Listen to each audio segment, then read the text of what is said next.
Calendar వచ్చినప్పుడు కొత్త looks teasers కూడా రావాలి కదా, అది ఆనవాయితీ అంతే. అందుకే దాన్ని తూచా తప్పకుండా పాటిస్తున్నారు మన దర్శక నిర్మాతలు. జనవరి 1 ఇలా వచ్చిందో లేదో అంతా ఒకేసారి తమ సినిమాల లుక్స్ తో పాటు అప్డేట్స్ కూడా ఇచ్చేశారు. మరి న్యూ ఇయర్ వచ్చిన ఆ కొత్త పోస్టర్స్ ఏంటి, అందులో ఏది ఎలా ఉందో చూసేద్దాం.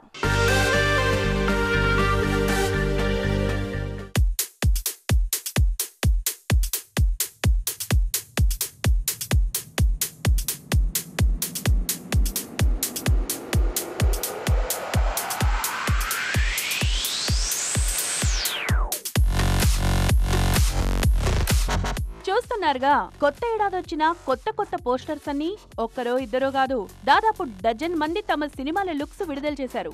మహేష్ బాబు గుంటూరు కారం నుంచి మొదలుపెట్టి సంక్రాంతి సినిమాల్లో సైంధవ్, నాసామిరంగా కూడా కొత్త పోస్టర్స్ విడుదల చేశారు. అందులో వెంకీ సినిమా ట్రైలర్ జనవరి 3న రానుంది. సినిమా జనవరి 13న విడుదల కానుంది. న్యూ ఇయర్ సందర్భంగా వచ్చిన పోస్టర్స్ లో దేవర్ కూడా ఒకటి. సముద్రాన్ని ఏలడానికి వచ్చేస్తున్న దేవర్లా కనిపిస్తున్నారు ఎన్టీఆర్. ఈ చిత్ర టీజర్ ను జనవరి 8న విడుదల చేయబోతున్నారు.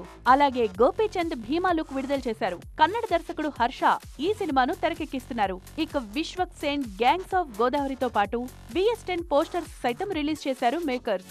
న్యూ ఇయర్ పోస్టర్స్ లో టిల్లు స్క్వేర్ లుక్ అద్దిరిపోయింది. అనుపమను ఒళ్ళో కూర్చోబెట్టుకుని సిద్ధు ఇచ్చిన ఫోజ్ మతులు చెడగొడుతోంది. ఇక విజయ్ కొత్త సినిమాకు the greatest of all time అనే టైటిల్ కన్ఫర్మ్ చేశారు. విశాల్ హరి కాంబినేషన్ లో వస్తున్న రత్నం సినిమా టైటిల్ సాంగ్ కూడా న్యూ ఇయర్ కానుగ్గా విడుదలైంది. దాంతో పాటు Nikhil the India house making వీడియోను విడుదల చేశారు మేకర్స్.